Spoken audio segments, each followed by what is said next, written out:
একদিন পরে পবিত্র ঈদুল আজহা। নারীর টান আর প্রিয়জনের সঙ্গে ঈদের আনন্দ ভাগাভাগি করতে শেষ সময় রাজধানী ছাড়ছেন অসংখ্য মানুষ।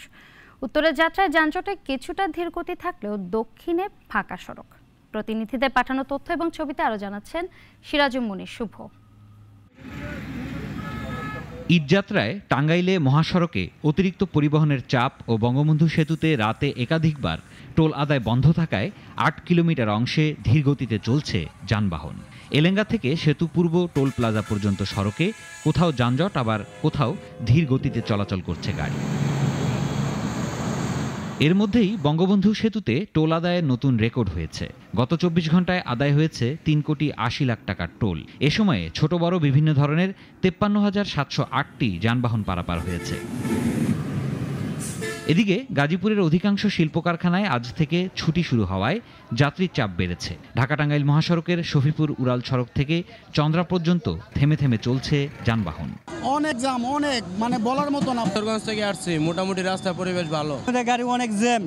কালিয়াকৈর নবীনগর সড়কে কবিরপুর থেকে চন্দ্রা হয়ে কালিয়াকৈরের খাড়াজোড়া পর্যন্ত দেখা গেছে যানজট। অভিযোগ আছে বেশি ভাড়া নেওয়ার। ভাড়া তো আগের চেয়ে বেশি।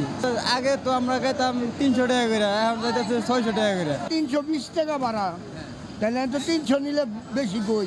যেটা লেজ্জ করে সেটাই নেওয়া হচ্ছে। অন্যদিকে ঢাকা চট্টগ্রাম মহাসড়ক অনেকটাই স্বাভাবিক। সকালে মহাসড়কের কুমিল্লা অংশে কোথাও গাড়ির চাপ দেখা যায়নি, পুরো অংশই ফাঁকা। পুরো রাস্তায় ক্লিয়ার, পুলিশ প্রশাসন সব দিকে ভালো ডিউটি করতে আছে। আমরা গাড়িগুলি চালাই হবে, আরাম পাই। জ্যাম লাগে রাত্রে দিনে বাজার লাগিয়ে দেয়। যাত্রীদের নিরাপত্তা নিশ্চিতে ও টিকিট কালোবাজারি বন্ধে মাঠে আছে প্রশাসন। বিভিন্ন ক্ষেত্রে যাত্রীদের থেকে আমরা আসলে ভাড়া অতিরিক্ত নেওয়ার খবর পেয়েছি, কিন্তু যেটা দেখা যাচ্ছে যে আসলে সেই ভাড়া অতিরিক্ত নেওয়ার ঘটনা খুবই কম। আর যেখানে আমরা দেখেছি ভাড়া অতিরিক্ত নেওয়া হচ্ছে, সেখানে গিয়ে আমরা জরিমানা করেছি।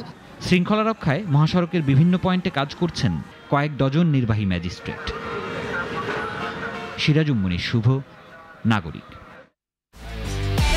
একমাত্র ওয়ালটন এসি দিচ্ছে ১ বছরের রিপ্লেসমেন্ট গ্যারান্টি এবং কম্প্রেসারের ১০ বছরের গ্যারান্টি।